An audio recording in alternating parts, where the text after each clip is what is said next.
Bharatiya Janata party की चुनावी mission का रुख अब मध्य प्रदेश की ओर है।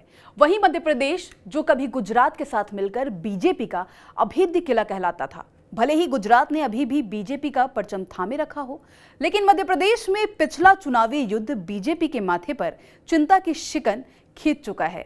पिछले चुनाव में बीजेपी का ये किला ढह गया था। हालांकि पार्टी ने कमल को कुचलने वाले कमलनाथ के हाथ से सत्ता की बागडोर 2020 में वापस खींच ली थी, लेकिन इससे वो सच नहीं बदला जिसमें बीजेपी को 2018 में 15 साल के शासन के बाद हार का मुंह देखना पड़ा था। अब एक बार फिर से सूबे में चुनावी बयार बह रही है। चुनाव करीब आते ही देख पार्टी नेतृत्व की तरफ से तीसरी नियुक्ति कर दी गई और वो नियुक्ति की गई है केंद्रीय मंत्री नरेंद्र सिंह तोमर की। इस वीडियो में आपको बताएंगे कि चुनावी साल में केंद्रीय मंत्री नरेंद्र सिंह तोमर प्रदेश में कौन सी बड़ी जिम्मेदारी संभालने वाले हैं। नमस्कार, आप देख रहे हैं टीवी 9 मध्य प्रदेश छत्तीसगढ़। मैं हूं आपके साथ अनुभा सिंह। राजनीतिक गलियारों में चर्चा थी कि मध्य प्रदेश बीजेपी में आपसी गुटबाजी जारी है, जिसकी पूरी खबर अमित शाह के पास पहुंच रही थी। लगातार कार्यकर्ताओं की शिकायतें भी आलाकमान तक लगातार पहुंच रही थी। चुनाव में ये गुटबाजी कोई और गोल ना खिलाए, इससे पहले ही अमित शाह रातों रात भोपाल दौरा तय करके भोपाल आते हैं। यानी कि रातों रात डिसाइड होता है कि अमित शाह भोपाल दौरे पर जाएंगे। शाह के दौरे से चर्चा थी कि पार्टी में कुछ बड़ा होने वाला है। ऐसा माना जा रहा था कि प्रदेश की पार्टी में, बीजेपी पार्टी में कुछ बड़ा होने वाला है, इसीलिए रातों रात अमित शाह का दौरा भोपाल में तय किया जाता है।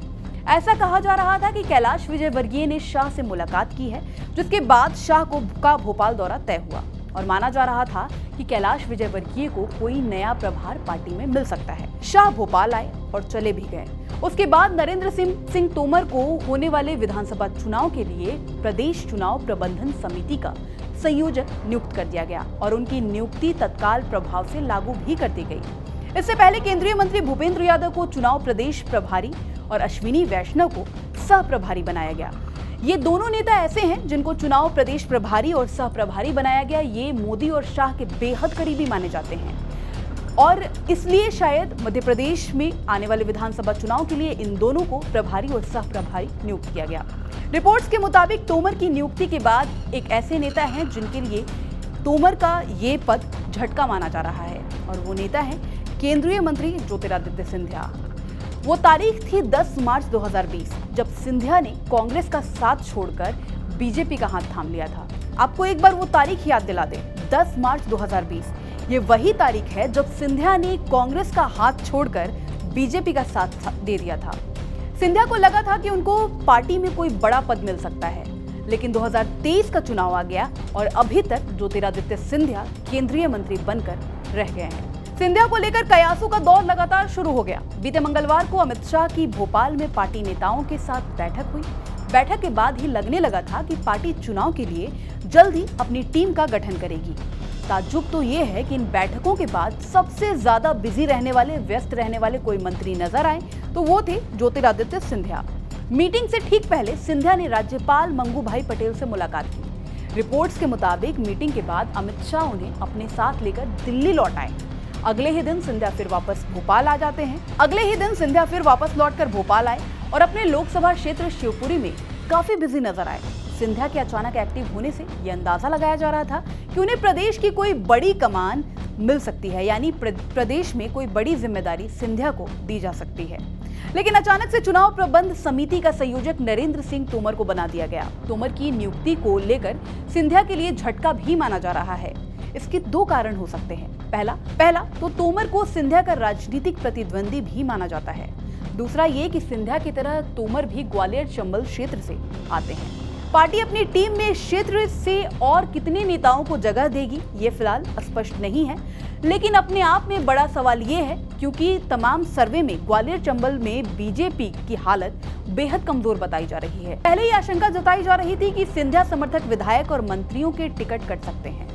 यह भी स्पष्ट है कि चुनाव के दौरान तोमर की भूमिका काफी महत्वपूर्ण होगी। ऐसा माना जा रहा है कि सिंधिया के लिए आने वाले दिनों में काफी मुश्किलें बढ़ सकती है। आपको बता दें, पार्टी ने तोमर को चुनाव प्रबंधन समिति का संयोजक बना दिया है। किसी भी चुनावी राज्य में ये पद काफी महत्वपूर्ण होता है। आपको इस पद के बारे में थोड़ा बताते हैं। तो जो इस पद पर होता है वही डिसाइड करता है कि चुनाव में क्या काम किसको सौंपना है।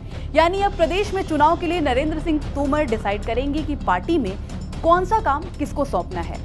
टिकट बांटने से लेकर बहुत सी बड़ी जिम्मेदारी इस पद पर बैठे शख्स की होती है। तोमर की बात करें तो तोमर मध्य प्रदेश बीजेपी के 2 बार अध्यक्ष रह चुके हैं। उनका मुख्यमंत्री शिवराज सिंह चौहान से काफी अच्छा संबंध भी है, काफी अच्छा तालमेल रहा है उनका मुख्यमंत्री से।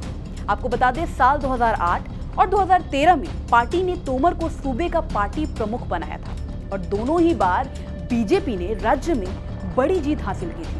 अध्यक्ष रहने के कारण उनकी संगठन के बारे में जानकारी और पकड़ दोनों ही काफी मजबूत है।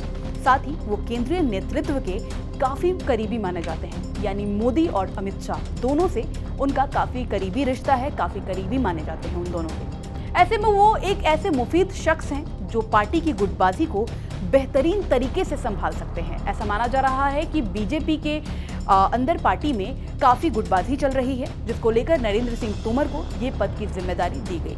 रिपोर्ट्स के मुताबिक पार्टी में गुटबाजी को कंट्रोल करने के लिए तोमर को ये जिम्मेदारी दी गई है। संगठन के अलावा तोमर की नियुक्ति के चुनावी फायदे भी पार्टी को मिल सकते हैं, क्योंकि तोमर चंबल क्षेत्र से आते हैं। ये वही इलाका है जिससे पिछले चुनाव में बीजेपी को भारी चोट पहुंची थी। कुछ ही महीने में प्रदेश में विधानसभा चुनाव होने वाला है। सूबे में चुनावी बयार बह रही है। इस बयार को टटोलने पर बीजेपी को फिर से 2018 वाले चुनावी माहौल की महक आ गई, जिसके बाद एक के बाद एक फैसले लिए जा रहे हैं। अब देखना दिलचस्प होगा कि प्रदेश में कमल खिलाने के लिए बीजेपी की कौन सी रणनीति कारगर साबित होती है। मध्य प्रदेश और छत्तीसगढ़ से जुड़ी तमाम बड़ी खबरों के लिए देखते रहिए TV9 मध्य प्रदेश छत्तीसगढ़।